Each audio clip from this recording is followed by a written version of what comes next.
कई बार हमारे पेरेंट्स से पैसा मांगने पर हमें ये सुनने को मिलता है कि पैसों की बारिश नहीं हो रही है। लेकिन इस ब्रह्मांड में दो ग्रह ऐसे हैं जहाँ पर पैसा तो छोड़ो, हीरो की बारिश होती है।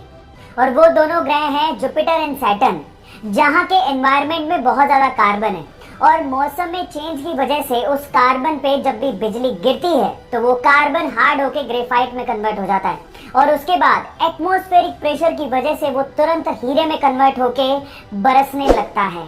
काश हमें भी ऐसी बारिश देखने को मिले। क्या इसके पहले तक इफेक्ट आपको पता था? और अगर नहीं पता था तो चैट सेक्शन में लिखना मत भूलिएगा।